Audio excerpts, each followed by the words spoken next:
नाजरीन आदाब, मैं हूं नीता सिंह। इस्तकबाल है आप सभी का हमारे खुसूसी प्रोग्राम जानकारी से कामयाबी तक में, जिसमें हम आपको उन सभी नेशनल स्कीम्स के बारे में बताते हैं जिसका फ़ायदा आपको मिल सके। पिछली किस्त में हमने बताया कि कैसे आप घर बैठे आधार कार्ड बनवा सकते हैं आसानी से। ऐसी ही एक स्कीम के बारे में आज हम आपको बताएंगे जिसका फ़ायदा करोड़ों लोग उठा रहे हैं। एक ऐसा हेल्थ कार्ड जिसका मकसद उन लोगों को कर्ज के बोझ से बचाना है जो कि इलाज के लिए पैसा मुहैया नहीं कर सकते हैं। हमारी सोसाइटी का एक तबका गरीबी रेखा के नीचे बसर करता है। उनको 2 वक्त की रोटी कमाना भी एक चैलेंज है। ऐसे में एक छोटे से अस्पताल में इलाज कराना भी उनके लिए एक महंगा सौदा है।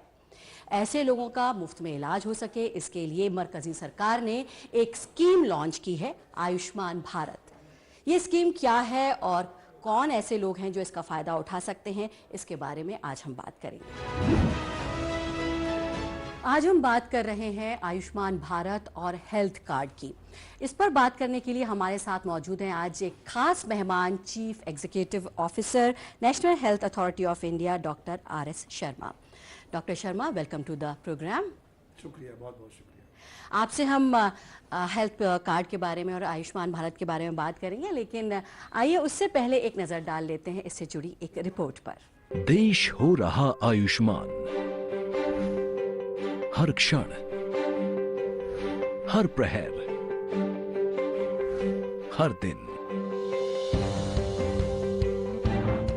ये सिर्फ आंकड़े नहीं हैं, ये करोड़ों लाभार्थियों की अनगिनत कहानियां हैं। ये कहानियां हैं संघर्ष और जीत की, बीमारियों से आजादी की, मुस्कुराहटों की और नई आशाओं की।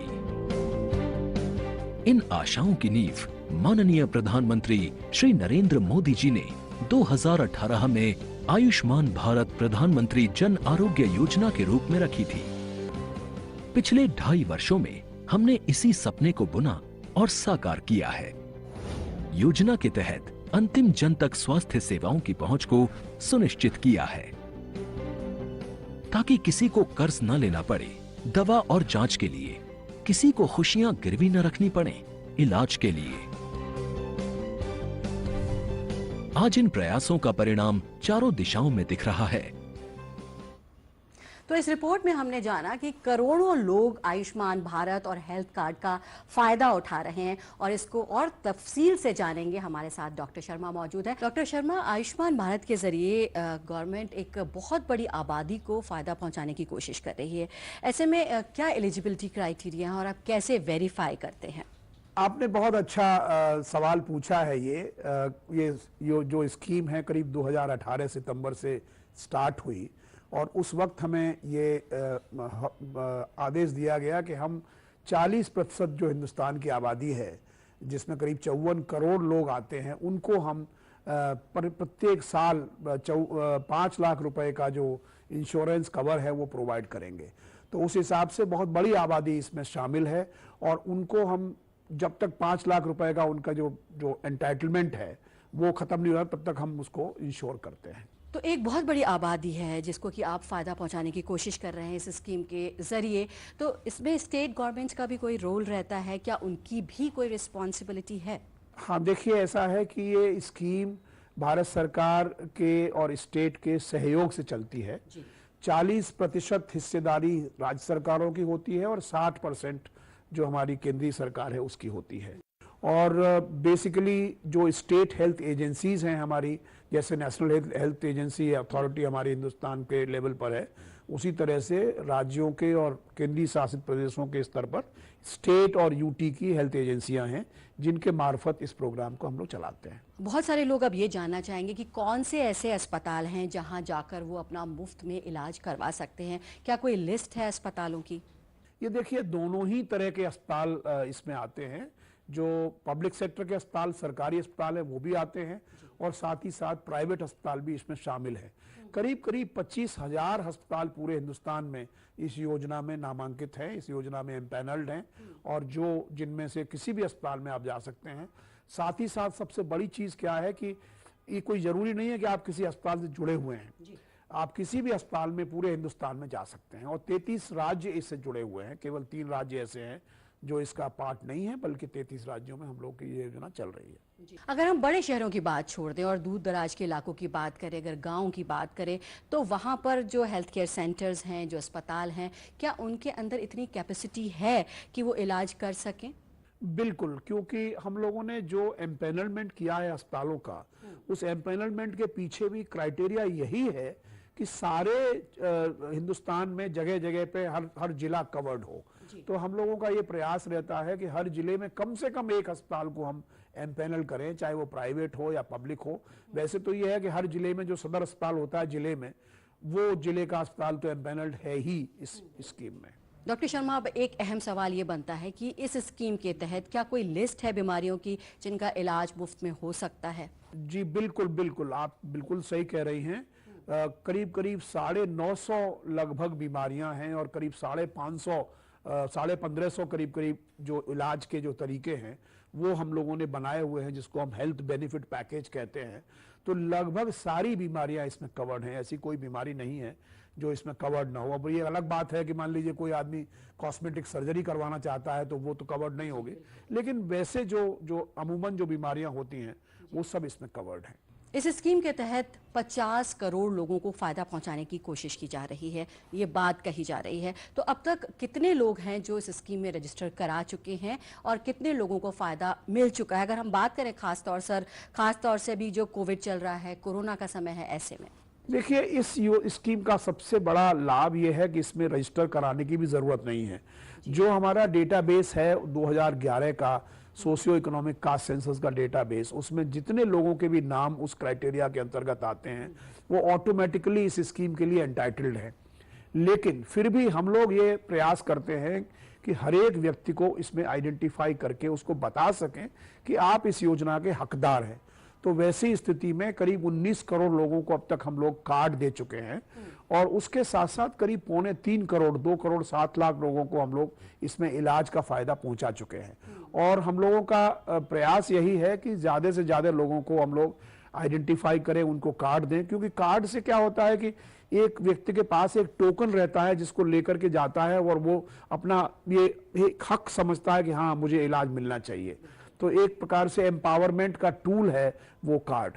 गवर्नमेंट कोशिश कर रही है कि बहुत बड़ी आबादी को इसका फ़ायदा मिल सके, लेकिन बहुत सारे ऐसे लोग होते हैं जो इलाज का खर्च जानने के बाद तो उसमें बहुत ज़्यादा खर्चा होने वाला है ये सोच करके इलाज के लिए अस्पताल नहीं जाते। तो अवेयरनेस के लिए क्या कुछ किया जा रहा है जिससे कि लोग अस्पताल तक पहुँच सकें? देखिए स्कीम की अवेयरनेस तो ऐसी चीज है कि कभी भी परफेक्ट सिचुएशन पैदा नहीं होती, लेकिन ये है कि हम लोगों का कार्ड के माध्यम से, स्टेट हेल्थ एजेंसीज के माध्यम से, बाकी जो मीडिया है उनके माध्यम से, आप सबके माध्यम से ये प्रयास रहता है कि अपना नाम जाने, अपना नाम, आपका एलिजिबिलिटी है कि नहीं स्कीम में, और अगर है तो उसके बाद अपना कार्ड बनवा लें। कार्ड बनाने की व्यवस्था हम लोगों ने हर कॉमन सर्विस सेंटर पर की हुई है। गांव के स्तर पर आप कार्ड अपना डाउनलोड भी कर सकते हैं। तो एक तरह से हम पूरा प्रयास कर रहे हैं कि कोई भी इंसान जो इसमें एनरोल्ड है, कोई भी परिवार, कोई भी फैमिली जो इसमें एनरोल्ड है, उसको उसका पूरा लाभ मिल सके। और 2.25 करोड़ लोगों का इलाज हो चुका है। अब सोचिए आप, करीब करीब 10 लाख लोग, हम एक महीने में करीब 10 लाख लोगों को इलाज का बिल हम लोग भुगतान करते हैं। तो ये बहुत बड़ी संख्या है। ये दुनिया की सबसे बड़ी इंश्योरेंस स्कीम है आयुष्मान भारत प्रधानमंत्री जन आरोग्य योजना। तो इसका लाभ लोगों तक पहुंचे और लोगों को ज्यादा से ज्यादा जागरूक हो इसके बारे में, हमारा ये हमेशा प्रयास रहता है। कोशिश की जा रही है कि मुफ्त में इलाज मुहैया कराया जा सके। जो गरीबी रेखा के नीचे जो लोग हैं, जो अपना जीवन बसर करते हैं, क्या प्राइवेट अस्पतालों को भी एनरोल करने की कोशिश की जा रही है कि वो अपना मुनाफा थोड़ा कम कर सकें? उन्हें कैसे मोटिवेट करने की कोशिश हो रही है?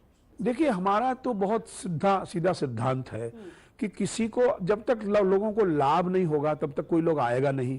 प्राइवेट अस्पतालों को एम्पेनल्ड होना ही होना है, ये कोई कंपलसरी तो है नहीं। तो प्राइवेट अस्पताल भी हमारे साथ मिलकर ही हम उनके साथ काम करते हैं। हमारी जो दरें हैं, जो हेल्थ बेनिफिट पैकेज की जो रेट्स हैं, उन रेट्स को भी हम लोग हमेशा रियलिस्टिक बनाने का काम करते हैं, मार्केट से अलाइन होने का काम करते हैं। अगर किसी चीज का मार्केट में दर 200 रुपए है तो हम 200 रुपए देने का प्रयास करते हैं। हो सकता है 180-90 दें, बिकॉज हमारा वॉल्यूम बहुत ज्यादा है तो हमको डिस्काउंट थोड़ा मिलना चाहिए। लेकिन आइडिया यही है, और समय समय पर हम इन रेट्स को रिवाइज करते रहते हैं, हम इन रेट्स को बदलते रहते हैं, जिससे कि लोग उसमें आते रहें। तो प्राइवेट अस्पतालों के ऊपर कोई जोर जबरदस्ती नहीं है, वो वॉलंटरली इस प्रोग्राम में शामिल होते हैं, और हम लोग प्रयास ये कर रहे हैं कि ज्यादा से ज्यादा प्राइवेट अस्पताल इसमें शामिल हो सके। जी, तो उनको भी आप मोटिवेट कर रहे हैं, कोशिश। जी हाँ, और जो क्वालिटी के अस्पताल है उनको हम प्रमोट भी कर रहे हैं। जैसे कोई NABS से एक्रेडिटेड अस्पताल है तो उनको हम कोशिश करते हैं कि थोड़ा जो पैकेज रेट है उसमें कुछ इंसेंटिव करें। साथ ही साथ उनका अगर मान लीजिए खर्चा हो जाता है तो उस खर्चे को जल्दी से जल्दी हम कोशिश करते हैं कि उनको वापस कर दें, रीइंबर्समेंट उसका कर दें। और उसके लिए हम लोगों ने एक ग्रीन चैनल भी बनाया हुआ है, जो करता ये है कि जैसे ही उन्होंने बिल रेज किया हम 50% उसका इमीडिएट भुगतान कर देते हैं। तो हम लोग प्रयास करते हैं कि लोगों को कोई तकलीफ ना हो, न तो हमारे लोगों को जो लाभार्थी हैं उनको कोई तकलीफ हो, और न हमारे जो अस्पताल हैं उनको कोई तकलीफ हो, सेवा प्रदायी जो लोग हैं, सेवा देते हैं, उनको भी कोई तकलीफ नहीं हो। तो ये तो बात हुई प्राइवेट अस्पतालों की। अगर हम बात करें डॉक्टर्स की, तो उनके लिए कोई रूल्स और रेगुलेशंस हैं, उनको किस तरह से मोटिवेट किया जा रहा है, उनके लिए क्या स्कीम है? डॉक्टर्स तो जो अस्पताल में काम करते हैं वो तो जाहिर है सब लोगों को इलाज देते ही हैं। जो सरकारी अस्पतालों में काम करते हैं वो तो सरकारी अस्पतालों को देते हैं। सरकारी अस्पतालों को फायदा ये होता है कि उनको जो एक्स्ट्रा, जो वैसे तो वो फ्री में इलाज करते हैं, लेकिन प्रधानमंत्री जन आरोग्य योजना के जो लोग आते हैं उनके लिए हम उनको पैसा देते हैं, राज्य सरकारों को पैसा देते हैं, तो उनको पैसा मिलता है। और हम लोगों ने ये नियम बनाया हुआ है कि जो अस्पताल पैसा कमाए इस तरह से, उस पैसे का इस्तेमाल डॉक्टर्स को इंसेंटिवाइज करने में खर्चा हो, उस अस्पताल की इंफ्रास्ट्रक्चर में खर्चा हो, उस अस्पताल की जो रिकरिंग कॉस्ट है उसको करने में खर्चा हो। तो एक प्रकार से अस्पताल की, जो सरकारी अस्पताल है, उनकी क्वालिटी ऑफ सर्विस बेहतर होती है इससे। तो इस तरह से डॉक्टर्स भी इंटरेस्टेड हैं इसमें, हॉस्पिटल्स भी इंटरेस्टेड हैं। उसी तरह से प्राइवेट अस्पतालों में भी इसी प्रकार का पैसा हम देते हैं, तो उनकी एक प्रकार से क्लाइंटेल बढ़ती है, लोग ज्यादा आते हैं, ज्यादा फुटफॉल होता है, तो एक प्रकार से उनके लिए भी फायदेमंद है। बिल्कुल। डॉक्टर शर्मा, ये बताइए कि अगर किसी के पास आधार कार्ड नहीं है तो क्या वो इस स्कीम का फायदा उठा सकता है?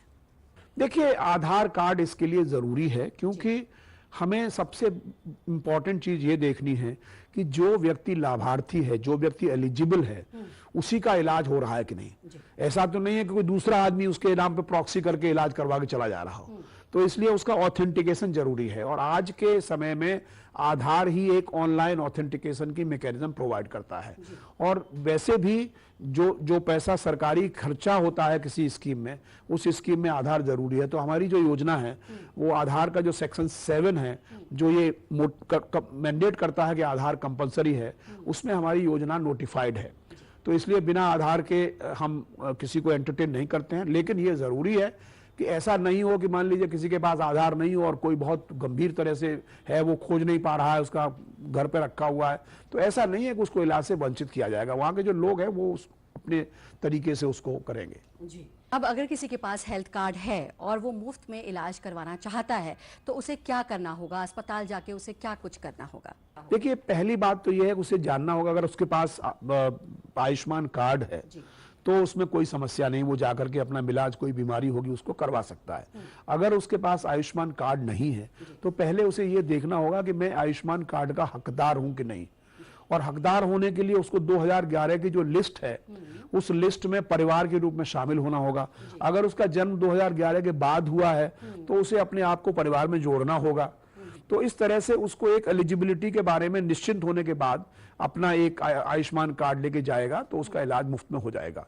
अगर मान लीजिए वो आयुष्मान की जो योजना का जो मापदंड है उस मापदंड में है नहीं, तब हमारे लिए ये समस्या है कि हम उसको मुफ्त इलाज नहीं दे सकते। अब एक अहम सवाल ये है कि वो इस लिस्ट पे आते हैं या नहीं, ये कैसे जानकारी हासिल होगी? जैसे कि आपने बताया कि एक लेडी है जिसका कि हस्बैंड, उसका लिस्ट में नाम है लेकिन उसका नहीं है, लेकिन वो जाके लिस्ट में नाम डलवा सकती है, तो कैसे पता चलेगा लिस्ट में नाम है या नहीं? इसके लिए क्या करना होगा? बहुत अच्छा सवाल आपने पूछा है।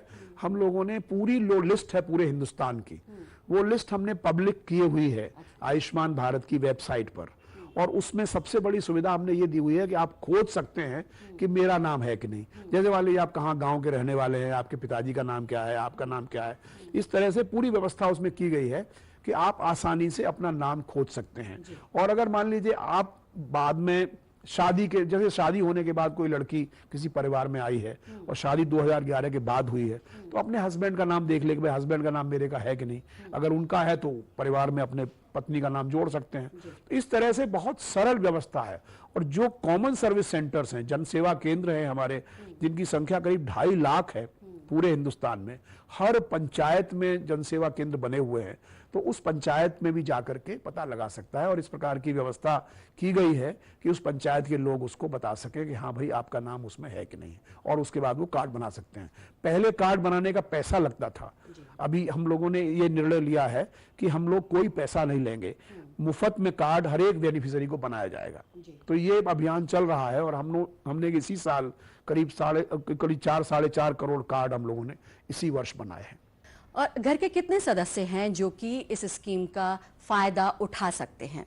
जितने सदस्य हों, अब हमारे हिंदुस्तान में तो ये है कि कहीं तो न्यूक्लियर फैमिली है और कहीं पे 20-20 लोग एक साथ रहते हैं, तो कोई सीमा नहीं है इसमें इस परिवार की। पैदा हुए बच्चे का नाम भी क्या इसमें रजिस्टर हो सकता है? क्या उसका भी हेल्थ कार्ड बन सकता है?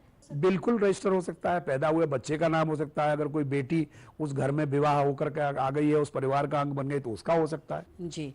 और कैसे ये पता चलता है कि हम इस स्कीम के तहत आते हैं या नहीं आते हैं, हम इसका फायदा उठा सकते हैं या नहीं? वो मैंने बताया आपको कि पूरा का पूरा लिस्ट हमारा वेबसाइट पर है, हमारे PMJY वेबसाइट पर, और उसके साथ साथ ये हर जगह उपलब्ध है, कोई भी खुले रूप में उपलब्ध है। इसमें कोई सीक्रेसी की बात तो है नहीं।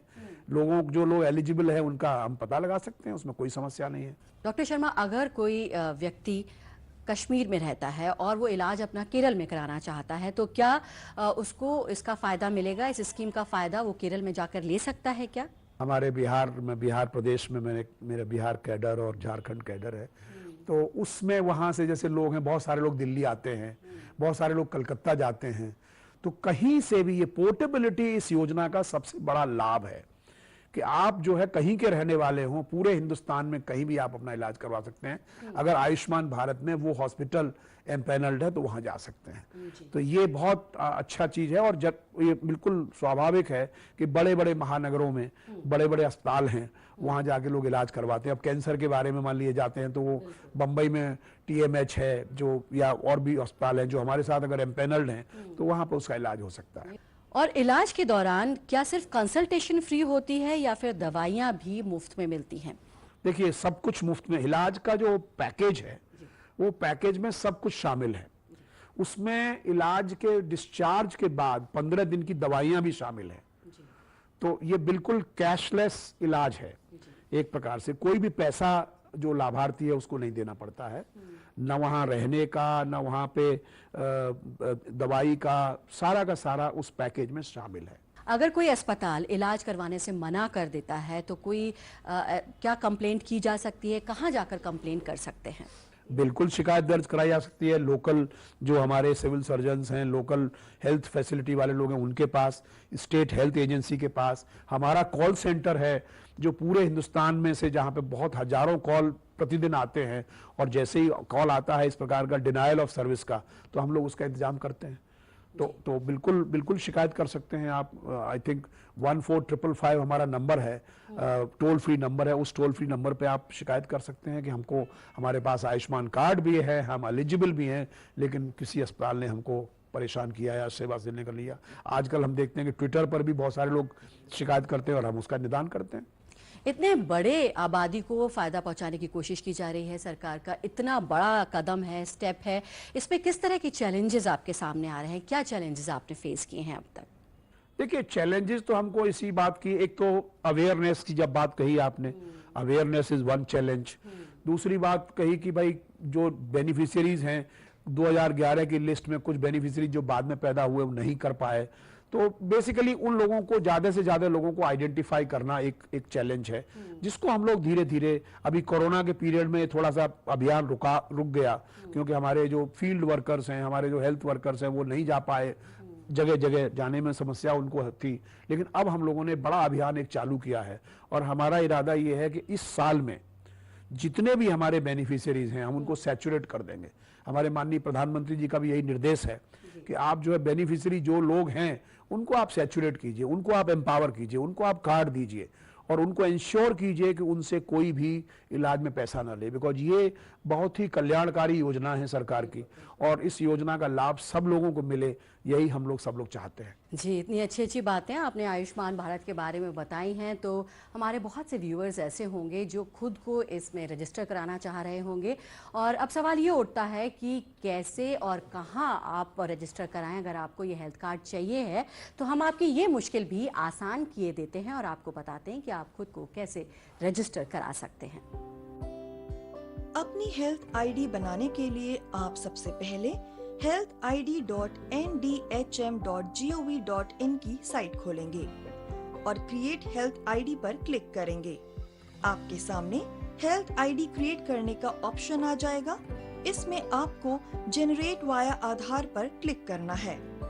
लेकिन अगर आपके पास आधार कार्ड नहीं है या फिर आप अपना आधार कार्ड यहाँ इस्तेमाल नहीं करना चाहते तो आप नीचे क्लिक करेंगे। आधार कार्ड के जरिए हेल्थ आईडी जनरेट करनी है तो यहाँ क्लिक करेंगे। इसमें आपको अपना आधार कार्ड नंबर डालना होगा, शरायत को मंजूरी देंगे, कैप्चा भरेंगे और सबमिट पर क्लिक करेंगे। इसके बाद आपके मोबाइल नंबर पर एक ओटीपी कोड भेजा जाएगा। उसे भरने के बाद सबमिट करना है। आपके सामने आपका नाम, मोबाइल नंबर, पैदाइश की तारीख और फोटो आ जाएगी। अब इसमें आपको दो चीजें भरनी होंगी। एक तो आपको अपना PHR एड्रेस यानी हेल्थ आईडी क्या रखनी है वो आप यहाँ पर लिखेंगे। इसके बाद यहाँ नीचे अपनी ईमेल आईडी लिखेंगे। अगर आपके पास ईमेल आईडी नहीं है तो आप इसको खाली भी छोड़ सकते हैं।